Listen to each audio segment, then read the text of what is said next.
Mike here. I'm taking Psalm 15. I'm going to sing it. It's just a small one. But there's something in here after I sing it and finish it. It's only 5 verses. I want to comment on it as I go. Psalm of David again.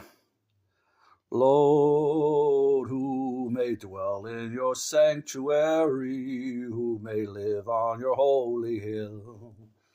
He whose walk is blameless and who does what is righteous, who speaks the truth from his heart and has no slander on his tongue, who does his neighbor no wrong and casts no slur on his fellow man, who despises a vile man but honors those who fear the Lord, who keeps his oath even when it hurts, who lends his money without usury and does not accept a bribe against the innocent.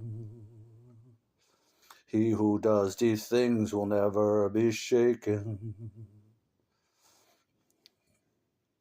That's the end of the... I want to comment on a couple things on it. It says here in verse 4 at the end, he who keeps his oath and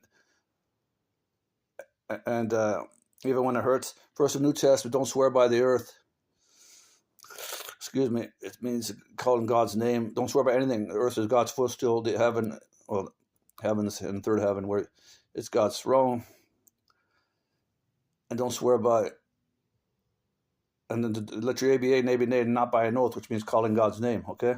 Now, verse 5 here, in the Old Testament, he who lends his money without usury, it's old English word, or more older, becoming archaic, probably is already.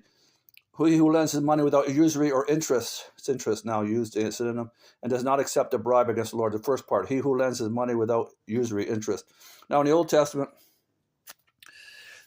you couldn't lend money to your brother, physical, consanguine, the Israelites, okay? I mean, you couldn't lend money with interest. But New Testament, Jesus said, but you could lend to the non-Israelite. That's all I'll say here. But non-consanguine, blood-related. But in the New Testament, remember Jesus, he was immaculate conception, but the same mother and his mother with Joseph had other kids, which are stepbrothers, half-brothers, because they're half through Mary blood. And they said, who are your brothers? Referring to them. That's why Jesus said, outside waiting for you, because Jesus was teaching in the house. Jesus said, who are my brothers? Everybody. Everyone's, all the metaphors of Christians, brothers, sons of God.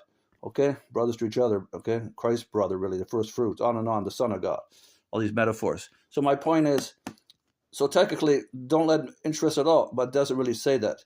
But indirectly, you could take that from what I said. But you can lend interest, but I would say to very little. It doesn't say New Testament, but very little. Okay, bye.